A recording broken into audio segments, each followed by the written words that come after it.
Math academy YouTube চ্যানেলে সকল ছাত্রছাত্রীদের স্বাগত জানাই। আজকের আমি এবিটিএ টেস্ট পেপারের লাইফ সায়েন্সে 270 নম্বর পৃষ্ঠার সম্পূর্ণ সমাধান নিয়ে এসেছি। চলো একে একে শুরু করা যায়। প্রথমে হচ্ছে বিভাগ ক। বিভাগ কয়ে তোমাদের 15টি এমসিকিউ থাকবে। 15টি এমসিকিউ একে একে দেখে নিই। চলো 1.1 কি বলছে? কলসপত্রী উদ্ভিদের পত্রফাঁদের ঢাকনা বন্ধ হয়ে যাওয়ার কি ধরনের চলন? এটা হবে কেমোন্যাস্টি চলন, অপশান সি। পরের প্রশ্নটা দেখো কি বলছে? কাণ্ডের দৈর্ঘ্য বৃদ্ধি ও পাতার প্রসারণে সাহায্যকারী হরমোনটি হলো জিবব্যারেলিন। 1.3 দেখো, ভেগাস স্নায়ু এক প্রকার। ভেগাস কি ধরনের স্নায়ু? মিশ্র স্নায়ু। আচ্ছা, পরবর্তী প্রশ্ন দেখো। পরবর্তী প্রশ্ন একটা পার্থক্য দিয়েছে, বলেছে কোন পার্থক্যের সঙ্গে সঠিকভাবে মিলে যায়। সঠিকভাবে মিলে যাবে তোমাদের একটার সঙ্গে চারটা। অপশান এ এখানে পুরোপুরি মিলে যাবে, একের সঙ্গে চার। আচ্ছা, পরের প্রশ্নটা দেখো। পরের প্রশ্ন বলছে যে 1.5 জোর কলমে একবীজপত্রী উদ্ভিদের বেছে না নেওয়ার কারণ। একবীজপত্রী উদ্ভিদে বেছে না নেওয়ার প্রধান কারণ হচ্ছে অপশান বি, এতে ক্যাম্বিয়ামটা থাকে না। 1.6 কি বলছে? বহু বিভাজন দেখতে পাওয়া যায়। বহু বিভাজন দেখতে পাওয়া যায় কার? প্লাজমোডিয়ামে বহু বিভাজন দেখতে পাওয়া যায়। 1.7 মাথা থ্যালাসেমিয়ার বাহক। ভালো করে দেখো, মাথা থ্যালাসেমিয়ার বাহক। পিতা স্বাভাবিক হলে দম্পতি সন্তানদের থ্যালাসেমিয়ায় আক্রান্ত হওয়ার সম্ভাবনা। আক্রান্ত হবেই না। আক্রান্ত কত পার্সেন্ট হবে তাহলে? 0%। 1.8 কি বলছে? অসম্পূর্ণ প্রকটতা তত্ত্বের আবিষ্কর্তাটা কে? কে হবে? এ হবে অপশান সি। অপশান সিতে কি বলছে? Curl Correns. পরবর্তী প্রশ্ন দেখো। পরবর্তী প্রশ্ন বলছে যে 1.9 বলছে বড় হাতের এ ছোট হাতের এ, বড় হাতের বি ছোট হাতের বি, বড় হাতের সি ছোট হাতের সি জিনোটাইপ থেকে কত প্রকার গ্যামেট উৎপন্ন হতে পারে? ফর্মুলাটা তোমরা মনে রেখে দেবে, 2n। ফর্মুলাটা কি মনে রাখবে? 2n। তাহলে 2-এর মাথায় যদি এখানে 3টে রয়েছে, তাহলে 2-এর কিউব সমান সমান কত হয়ে যাবে? 8। 2-এর কিউব সমান সমান তাহলে কত হয়ে যাবে? 8 হয়ে যাবে। তাহলে এটা হবে তোমাদের উত্তর। তাহলে অপশান কোনটা হচ্ছে? অপশান হচ্ছে সি। আচ্ছা, 1.10 কি বলছে? কোনটি জীবন্ত জীবাশ্ম নয়? এই নয় শব্দগুলো তোমরা খুব ভালো করে দেখবে। জীবন্ত জীবাশ্ম নয় হবে ম্যামথ, বাকিগুলো সব কিন্তু জীবন্ত জীবাশ্ম। 1.11 কি বলছে? বলছে যে আদি পৃথিবীর বায়ুমণ্ডলে অনুপস্থিত ছিল। কি অনুপস্থিত ছিল? সেটা হবে অক্সিজেন। প্রারম্ভিক অবস্থায় কিন্তু অক্সিজেন ছিল না। 1.12টা দেখো। 1.12 কি বলছে? বলছে যে মানব দেহে যে অঙ্গটি নিষ্ক্রিয় অঙ্গ হিসাবে কাজ করে। নিষ্ক্রিয় অঙ্গ কি? এটা হবে অ্যাপেন্ডিক্স। আচ্ছা, কক্সিস থাকলে সেটাও কিন্তু হতো। আচ্ছা, 1.13 কি বলছে? বলছে যে নিচের কোনটি গ্রিন হাউস গ্যাস নয়? নিচের কোনটি গ্রিন হাউস গ্যাস নয়? কোনটি গ্রিন হাউস গ্যাস হবে না এখানে? আমাদের হবে সালফার ডাই অক্সাইড। 1.14 কি বলছে? বলছে কোনো অঞ্চলের স্থানীয় মানুষের জীববৈচিত্র্য সম্পর্কিত তথ্য রেকর্ড বা তথ্য ভাণ্ডার হলো পিবিআর। তার পরবর্তী প্রশ্নটা দেখো। 1.15 মিনামাটা রোগ সৃষ্টিকারী ধাতু। মিনামাটা রোগ সৃষ্টিকারী ধাতুটা হলো পারদ। ওকে, চলো পরবর্তী প্রশ্নে যাওয়া যাক। বিভাগ খ। বিভাগ খয়ে এখানে 26টি প্রশ্ন থেকে 21টি প্রশ্ন নির্দেশ অনুসারে করতে বলেছে তোমাদের। প্রথমে রয়েছে তোমাদের শূন্যস্থান পূরণগুলো। শূন্যস্থান পূরণগুলো আমি খুব সুন্দরভাবে তোমাদের এই ডান দিকে কিন্তু আমি সাজিয়ে দেবো, খুব সুন্দরভাবে সাজিয়ে দেবো। তোমরা দেখে নেবে, এখানে তো হাতে লিখতে খুব অসুবিধা হয়, সেই জন্য। দেখো, প্রথম প্রশ্ন বলেছে ড্যাশ হরমোনকে ক্যালোরিজেনিক হরমোন বলা হয়। ড্যাশ হরমোনকে ক্যালোরিজেনিক হরমোন বলা হয়। কোন হরমোনকে বলা হয়? থাইরক্সিন হরমোনকে ক্যালোরিজেনিক হরমোন বলা হয়। 2.2টা দেখো। বলছে উন্নত গুণের অধিকারী উদ্ভিদের যে শাখাটি গ্রাফটিংয়ের জন্য নির্বাচন করা হয় সেটি হলো সিয়ন। সেটি কি হবে? সিয়ন হবে। 2.3টা দেখো। 2.3-এ কি বলছে? ড্যাশ একটি মেন্ডেলের স্বাধীন বিন্যাসের সূত্রের ব্যতিক্রম অসম্পূর্ণ প্রকটতা। কি হবে? অসম্পূর্ণ প্রকটতা। 2.4-এ দেখো কি বলছে? পায়রার দেহে অতিরিক্ত বায়ুথলির সংখ্যা কতগুলো? 9টি। কতগুলো হয়ে যাবে? 9টি। শব্দের তীব্রতা পরিমাপের এককটা হলো ডেসিবেল। কি হয়ে যাবে? ডেসিবেল হয়ে যাবে। জরায়ুজ অঙ্কুরোদ্গম দেখা যায় যে উদ্ভিদে সেটি হলো সুন্দরী হতে পারে, ম্যানগ্রোভ হতে পারে, গরান হতে পারে, যেটা দেবে সেটাই হবে। এবার এসো সত্য মিথ্যা প্রশ্নে। সত্য মিথ্যা প্রশ্নে দেখো 2.7 কি বলেছে? 2.7 বলেছে চোখের অঙ্গ প্রকোষ্ঠের তরলটি হলো ভিট্রিয়াস হিউমার। না, চোখের অগ্রপ্রকোষ্ঠের তরলটাকে ভিট্রিয়াস হিউমার বলা হয় না, মিথ্যা। মানুষের ডিম্বাণুতে লিঙ্গ নির্ধারক একটি সেক্স ক্রোমোজোম থাকে। হ্যাঁ, থাকে। আচ্ছা, বার্ধক্য দশায় পেশিকোষের শিথিলতা লক্ষ্য করা যায়। হ্যাঁ, লক্ষ্য করা যায়। ছোট হাতের টি হলো একটি হেটারো অ্যালিল। না, এটা হেটারো অ্যালিল হবে না। 2.11 কি বলছে? মাছেদের হৃৎপিণ্ডকে দ্বিচক্রী হৃৎপিণ্ড বলা হয়। না, এটাও দ্বিচক্রী হবে না। 2.12 কি বলছে? বায়ু দূষণের ফলে মানুষের সৃষ্ট একটা রোগের নাম হচ্ছে হাঁপানি। হ্যাঁ, এটা সত্য হবে। ডান দিক বাম দিক মেলানোটা একবার ভালো করে দেখে নাও। বৈসাদৃশ্যটি বেছে নিয়ে লেখো। বৈসাদৃশ্যটি বেছে নিয়েও লেখো। এদের মধ্যে উত্তর হবে অপশান না, এডিএইচটা উত্তর হবে। তার কারণ কি? তার কারণ হচ্ছে এডিএইচ হলো নিউরো হরমোন, আর বাকিগুলো সব অ্যাডেনো হাইপোফাইসিসের হরমোন। ওকে, আচ্ছা, পরবর্তী প্রশ্ন দেখো। পরবর্তী প্রশ্ন বলছে 2.20, 2.20 বলছে যে আইবিএটা হচ্ছে পার্থেনোকার্পির জন্য, তাহলে 2,4-ডিটা কি? আগাছা নাশকের জন্য। আচ্ছা, এরপরে কি বলছে? 2.21 কি বলছে? মানুষের একটি অটোজম ঘটিত বংশগত রোগের নাম লেখো। অটোজম ঘটিত বংশগত রোগের নাম হবে থ্যালাসেমিয়া। পরবর্তী প্রশ্ন দেখো কি বলছে? যে জেএফএম এর পুরো নাম জানতে চাইছে। জেএফএম এর পুরো নাম লেখো। জেএফএম এর পুরো নাম হচ্ছে জয়েন্ট ফরেস্ট ম্যানেজমেন্ট। কি হবে? Joint forest management. 2.24 দেখো, একটি কিস্টোন প্রজাতির নাম উল্লেখ করো। কিস্টোন প্রজাতির নাম তোমরা এখানে দিতে পারবে বাঘ। বাঘ উত্তর হবে। আচ্ছা, অ্যালিলোমর্ফ কি? অ্যালিলোমর্ফটা হচ্ছে অ্যালিল কি কাকে বলে লিখলেই হয়ে যাবে। ওকে, আচ্ছা, পরবর্তী প্রশ্ন দেখো কি বলছে? বলছে যে প্রাণীকোষে কোন বিশেষ পদ্ধতিতে সাইটোকাইনেসিস সম্পন্ন হয়? এটা উত্তর হবে ক্লিভেজ। এবার শুরু করা হচ্ছে বিভাগ গ।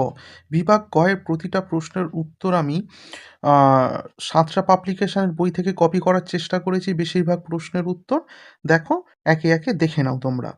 প্রথম প্রশ্নটা কি বলছে? বলছে যে কাজের প্রকৃতি ও কাজের স্থায়িত্বের ভিত্তিতে হরমোন আর স্নায়ুতন্ত্রের মধ্যে পার্থক্য করতে বলেছে। প্রথমে দেখো, কাজের প্রকৃতি অনুযায়ী হরমোন হলো রাসায়নিক বার্তাবাহক, আর অপরদিকে স্নায়ুতন্ত্র হচ্ছে ভৌত এবং তড়িৎ রাসায়নিক বার্তা বহন করে। আচ্ছা, পরবর্তী পার্থক্যটা দেখো কি বলছে? কাজের স্থায়িত্ব অনুযায়ী হরমোন কাজের স্থায়িত্বকাল সাধারণত বেশি হয়, স্নায়ুতন্ত্রের কাজ স্থায়িত্বকাল সাধারণত কম হয় এবং উদ্দীপনা শেষ হলেই কাজ বন্ধ হয়ে যায়। আচ্ছা, 3.2 কি প্রশ্ন বলছে? 3.2 প্রশ্ন বলছে যে ধনাত্মক ফটোট্রপিক চলনের উদাহরণ সহ ব্যাখ্যা করতে বলছে। প্রথমে দেখো, উদাহরণ হচ্ছে উদ্ভিদের কাণ্ড। উদ্ভিদের কাণ্ডটা কি? উদ্ভিদের কাণ্ড সর্বদা আলোর উৎসের দিকে বেঁকে যায়। কারণ কি? ব্যাখ্যাটা করা হচ্ছে যে আলোকের উদ্দীপকের প্রভাবে উদ্ভিদের অঙ্গের চলনকে ফটোট্রপিক চলন বলে। যখন উদ্ভিদের অঙ্গ আলোর উৎসের দিকে অর্থাৎ উদ্দীপকের অনুকূলে বেঁকে যায় তখন তার ধনাত্মক ফটোট্রপিক চলন বলবো আমরা। চলো, পরবর্তী প্রশ্ন কি বলছে? পরবর্তী প্রশ্ন বলছে যে প্রোজেস্টেরন ও ইস্ট্রোজেন হরমোনের একটা করে কাজ লিখতে বলছে। প্রোজেস্টেরনের কাজ কি? প্রোজেস্টেরনের কাজ হচ্ছে, প্রথমে বলছে যে গর্ভকালীন সময়ে ভ্রূণকে জরায়ুতে সংস্থাপনে সাহায্য করে এবং গর্ভাবস্থা বজায় রাখতে সাহায্য করে। আচ্ছা, ইস্ট্রোজেন স্ত্রীলোকের যৌবনকালে যৌন লক্ষণ বিকাশে যেমন স্তনগ্রন্থি স্ফীতিতে সাহায্য করবে এবং ডিম্বাশয় ও জরায়ুর স্বাভাবিক বৃদ্ধিতে সহায়তা করে। আচ্ছা, পরবর্তী প্রশ্ন কি বলছে? 3.4। 3.4-এ বলছে তোমাদের যে মানুষের গমনকালে দেহের ভারসাম্য রক্ষায় অন্তঃকরণের দুটো ভূমিকা উল্লেখ করতে বলেছে। প্রথম পয়েন্টটা আমি দিয়েছি যে স্থিতি ভারসাম্য রক্ষা, দ্বিতীয়টা দিয়েছি চলনকালীন ভারসাম্য রক্ষা। স্থিতি ভারসাম্য রক্ষাতে কি বলছে? অন্তঃকরণে অটলিত অঙ্গে যেমন ইউট্রিকুলাস ও স্যাকুলাস দেহের স্থিতাবস্থায় বা সোজা থাকার সময় ভারসাম্য রক্ষা করে। আচ্ছা, চলনকালীন ভারসাম্য রক্ষা অন্তঃকরণের ৩টি অর্ধবৃত্তাকার নালী চলাচলের সময়, মাথা ঘোরানোর সময় বা দ্রুত অঙ্গ-প্রত্যঙ্গ সঞ্চালনের সময় দেহের গতিশীল ভারসাম্য রক্ষা করে। আচ্ছা, ৩.৫ দেখো, ৩.৫ এ কি বলছে? ৩.৫ বলছে ম্যালিগন্যান্ট কোষের দুটি বৈশিষ্ট্য। প্রথম পয়েন্টে আমি রেখেছি দ্রুত ও অনিয়ন্ত্রিত বিভাজন। ম্যালিগন্যান্ট কোষগুলি স্বাভাবিক কোষের মতো নিয়ন্ত্রণ হারায় এবং অস্বাভাবিকভাবে অনিয়ন্ত্রিতভাবে বিভাজিত হতে থাকে, যার ফলে টিউমার দেখা দেয়। আর মেটাস্ট্যাটিসটা কি বলছে? যেটা বলছে যে এই কোষগুলি লসিকা বা রক্তের মাধ্যমে দেহের বিভিন্ন দূরবর্তী স্থানে ছড়িয়ে পড়ার ক্ষমতা থাকে এবং সেখানে নতুন করে টিউমারের সৃষ্টি করে। আচ্ছা, এখনো পর্যন্ত আমার ভিডিওটা যারা দেখছো অবশ্যই ভিডিওটাকে লাইক করবে, চ্যানেলটাকে সাবস্ক্রাইব করবে এবং বন্ধুদের সাথে শেয়ার করবে ভিডিওটা, যেন এই ভিডিওটা আরও তোমাদের বন্ধু-বান্ধব দেখে উপকৃত হতে পারে। দেখো পরের প্রশ্নটা কি বলছে? বলছে যে মেন্ডেলের এক সংকর জননের সিদ্ধান্তটা লিখতে বলেছে। সিদ্ধান্তটা হচ্ছে পৃথকীভবনের সূত্র বা পৃথক ভবন সূত্র।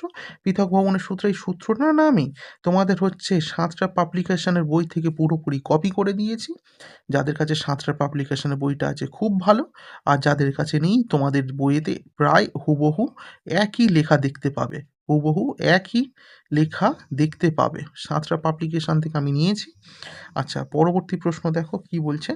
ফিনোটাইপ ফিনোটাইপ আর জিনোটাইপের মধ্যে পারস্পরিক সম্পর্ক নির্ণয় করতে বলেছে। ফিনোটাইপ ও জিনোটাইপের সম্পর্ক হলো কার্যকারণ সম্পর্কের মতো। জিনোটাইপ ফিনোটাইপকে কিভাবে নিয়ন্ত্রণ করে দেখো।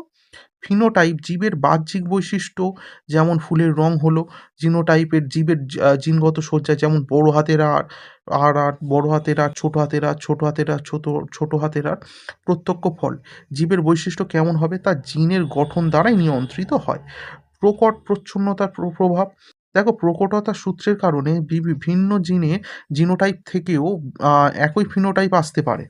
যেমন লম্বা মোটর গাছের জিনোটাইপ বড় হাতেরটি বড় হাতেরটি বা বড় হাতেরটি ছোট হাতেরটিও হতে পারে, কিন্তু উভয় ক্ষেত্রে ফিনোটাইপ লম্বা প্রকাশিত হচ্ছে। দেখো তাহলে এভাবে এক্ষেত্রে আমরা কি বলতে পারবো?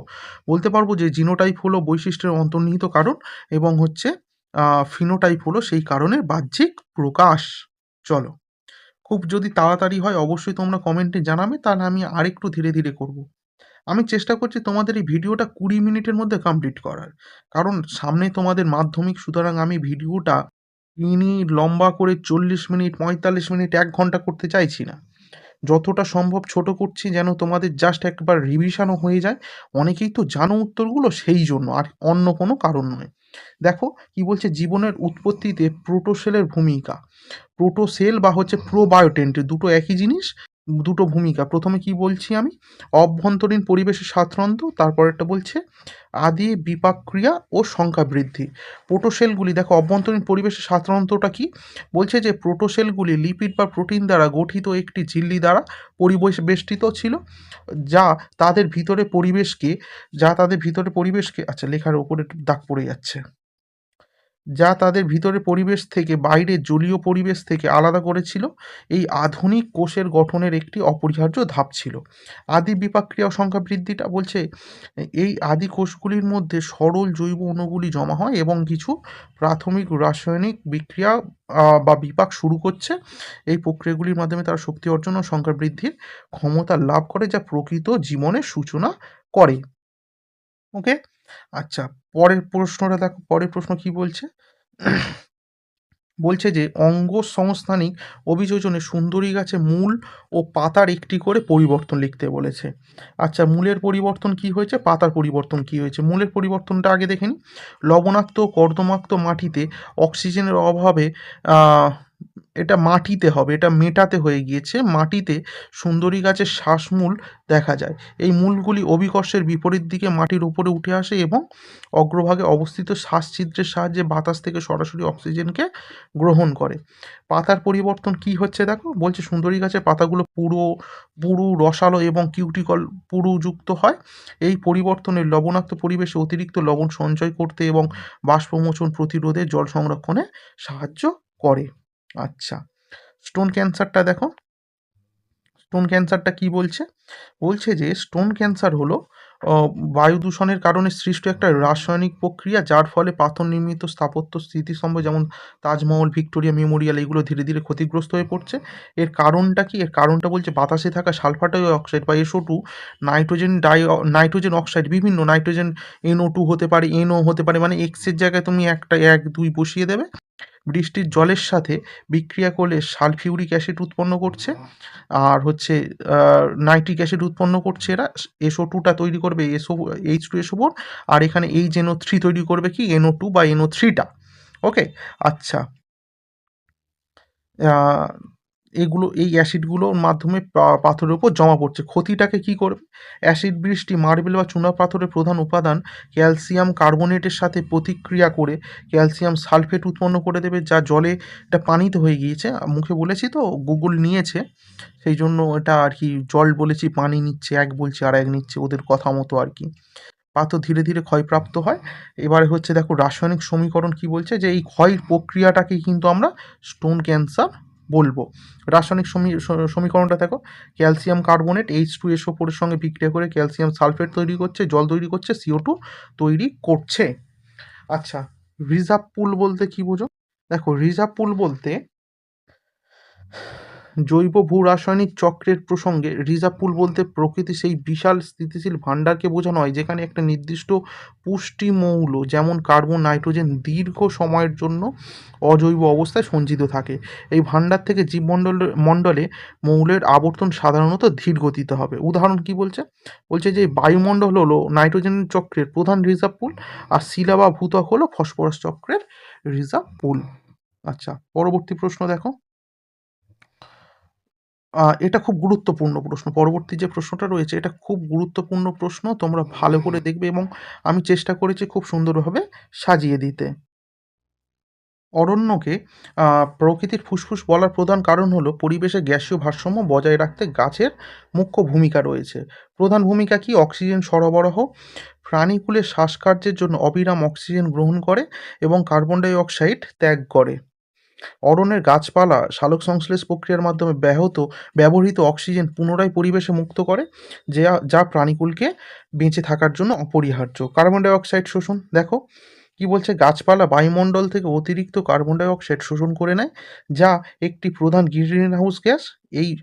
এই বিশ্ব উষ্ণতা বা হচ্ছে বানান ভুল আছে গ্লোবাল ওয়ার্মিং নিয়ন্ত্রণে সাহায্য করে। যেভাবে ফুসফুস মানবদেহের রক্তকে অক্সিজেনযুক্ত করে বা কার্বন ডাই অক্সাইড বের করে দেয়, দেহের ভারসাম্য রক্ষা করে, ঠিক সেভাবেই অরণ্য সমগ্র প্রকৃতির বাতাসকে, এই কথাটা খুব গুরুত্বপূর্ণ, সমগ্র প্রকৃতির বাতাসকে বিশুদ্ধ অক্সিজেন সমৃদ্ধ করে পরিবেশে ভারসাম্য রক্ষা করে।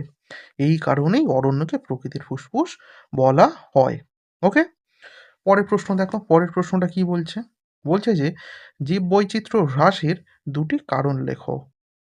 জীববৈচিত্র্য হ্রাসের দুটি কারণ হলো, প্রথমটা দিয়েছি আমি বাসস্থান ধ্বংস, দ্বিতীয়টা দিয়েছি অতিরিক্ত শোষণ ও শিকার। তোমাদের বইতে থেকে যে কোনো দুটো পয়েন্ট তোমরা লিখতে পারো। আমার এই দুটো পয়েন্ট খুব পছন্দ হয়েছে, তার কারণ এই পয়েন্ট দুটো খুবই ছোট ছোট, সেই জন্য 2 নম্বরের জন্য বেশ ভালো।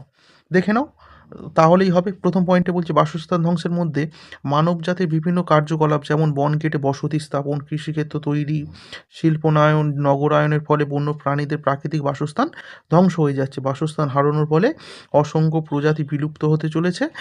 এটি জীববৈচিত্র্য হ্রাসের সবচেয়ে গুরুত্বপূর্ণ কারণের মধ্যে একটা। আর একটা কী বলছে? বলছে যে মানুষের খাদ্য অতিরিক্ত শোষণ ও শিকারের মধ্যে আসছে। মানুষের খাদ্য, ওষুধ, বস্ত্র এবং অন্যান্য বাণিজ্যিক স্বার্থে উদ্ভিদ ও প্রাণীদের অতিরিক্ত ব্যবহার করা সংগ্রহ চলছে। এছাড়া বেআইনি শিকার, বাঘকে তো শিকার করে ফেলাই হচ্ছে আমাদের এই সুন্দরবনে। এর ফলে অনেক মূল্যবান প্রজাতি যেমন বাঘ, এই যে বললাম, গন্ডার পৃথিবী থেকে নিশ্চিহ্ন হয়ে যাচ্ছে, যা জীববৈচিত্র্যের উপর মারাত্মক নেতিবাচক প্রভাব ফেলছে। আচ্ছা, পরবর্তী প্রশ্ন দেখো। বলছে যে জীব বিবর্তনে মিসিং লিঙ্কের গুরুত্ব। মিসিং লিঙ্কের গুরুত্ব দেখো কি বলছে। মিসিং লিঙ্ক বা যোজক প্রাণীগুলো হলো এমন একটি জীবাশ্ম বা জীবিত প্রাণী যারা দুই ভিন্ন ট্যাক্সোনমিক গ্রুপের বৈশিষ্ট্যকে বহন করে। দুটি ভিন্ন ট্যাক্সোনমিক গ্রুপের বৈশিষ্ট্যকে বহন করবে। গুরুত্বর মধ্যে বলছে তারা প্রমাণ করে যে একটি গোষ্ঠী বিবর্তনের মাধ্যমে অন্য গোষ্ঠীতে পরিবর্তন হয়েছে। উদাহরণস্বরূপ কি আর্কিওপটেরিক্স সরীসৃপ ও প্রাণী পাখির বৈশিষ্ট্য বহন করে, যা প্রমাণ করছে যে সরীসৃপ থেকে পাখির উদ্ভব হয়েছে। এটি বিবর্তনের ধারাকে বুঝতে সাহায্য করে এবং বিবর্তনের তত্ত্বকে সমর্থনও করবে। ওকে, এই মিসিং লিঙ্কটাও কিন্তু গুরুত্বপূর্ণ একটা প্রশ্ন। আচ্ছা, পরেরটা কি বলছে, অসম্পূর্ণ প্রকটতা কি? এই যে লেখাগুলো দেখছো না, বেশিরভাগ আমি সাঁতরা পাবলিকেশন থেকে উঠিয়েছি। কি বলছে, বেশিরভাগ উদ্ভিদ ও প্রাণীতে বিপরীতধর্মী বৈশিষ্ট্যের মধ্যে প্রকট জিনের বহিঃপ্রকাশ ঘটলেও বিশেষ কিছু ক্ষেত্রে, যেমন সন্ধ্যামালতী, উদ্ভিদের প্রকটতা প্রকাশ পায় না। প্রকটতার অসম্পূর্ণ প্রকাশ ঘটে, একে অসম্পূর্ণ প্রকটতা বলে। এটি মেন্ডেলের বংশগতি সূত্রের ব্যতিক্রম। ওকে, আচ্ছা, যৌনক্রমে মিয়োসিসের গুরুত্ব। যৌনক্রমে মিয়োসিসের গুরুত্বের মধ্যে আমি দুটো পয়েন্ট রেখেছি। প্রথমটা হচ্ছে ক্রোমোজোমের সংখ্যা নির্দিষ্ট বজায় রাখা, আর একটা হচ্ছে হ্যাপ্লয়েড দশা সৃষ্টি। প্রথম পয়েন্টটা কি বলছে, যৌন জননকারী জীবের জীবনচক্রে যৌনক্রম দেখা যায়। গ্যামেট সৃষ্টির সময় মিয়োসিস বিভাজনের মাধ্যমে ডিপ্লয়েড ক্রোমোজোম সংখ্যা অর্ধেক হয়ে হ্যাপ্লয়েড এন তৈরি হচ্ছে। তারপরে কি হচ্ছে, বলছে যে এর ফলে নিষেকের মাধ্যমে পুনরায় ডিপ্লয়েড জাইগোট তৈরি হলেও প্রজাতি ক্রোমোজোম সংখ্যা বংশ পরম্পরায় নির্দিষ্ট থাকবে। আর একটা পয়েন্টের মধ্যে কি বলছি, যে হ্যাপ্লয়েড দশা সৃষ্টি। হ্যাপ্লয়েড দশা সৃষ্টি কি বলছে, যে মিয়োসিসের মাধ্যমেই জীবের জীবনচক্রে হ্যাপ্লয়েড দশা, গ্যামেটোফাইট দশা বলছে এটাকে, সূচনা হয়, যা যৌনক্রম সম্পন্ন করার জন্য অপরিহার্য। আচ্ছা, 3.17 দেখো কি বলছে, এটাই আমাদের আজকে শেষ প্রশ্ন। বলছে যে কোষ বিভাজন না ঘটলে যে কি কি সমস্যা দেখা দিতে পারে বলে তুমি মনে করো? আমি মনে করছি যে বৃদ্ধিটা বন্ধ হয়ে যাবে কোষ বিভাজন না ঘটলে, ক্ষত নিরাময়টা বন্ধ হয়ে যাবে, জনন বন্ধ হয়ে যাবে। বৃদ্ধি বন্ধ কিভাবে হয়ে যাবে, যে জীবের দৈহিক বৃদ্ধি সম্পূর্ণ থেমে যাবে, কারণ বৃদ্ধি কোষ বিভাজন ও কোষের আকারের উপর নির্ভরশীল। ক্ষত নিরাময়, দেহের কোথাও কেটে গেছে সেই বা আঘাত লেগেছে, সেই ক্ষতটা নিরাময় হবে না, পুনরায় ক্ষতিগ্রস্ত বা মৃত কোষগুলি জায়গায় নতুন কোষ প্রতিস্থাপিত হতে পারবে না। আর জনন বন্ধ, যৌন ও অযৌন উভয় প্রকার জনন প্রক্রিয়া ব্যাহত হবে, গ্যামেট উৎপাদন হবে না, রেণু উৎপাদন হবে না, ফলে বংশ রক্ষা বন্ধ হয়ে যাবে। এই ছিল তাহলে আজকের আমাদের এই ভিডিও। এই ভিডিওটা আজকের আমি তাহলে এখানেই শেষ করছি। আশা করছি তোমাদের ভালো লেগেছে। যারা এখনো পর্যন্ত ধৈর্য ধরে আমার এই ভিডিওটা দেখেছো, অবশ্যই লাইক করবে, বন্ধুদের সাথে ভিডিওটি শেয়ার করবে এবং চ্যানেলটিকে সাবস্ক্রাইব করবে। চলো, গুড বাই।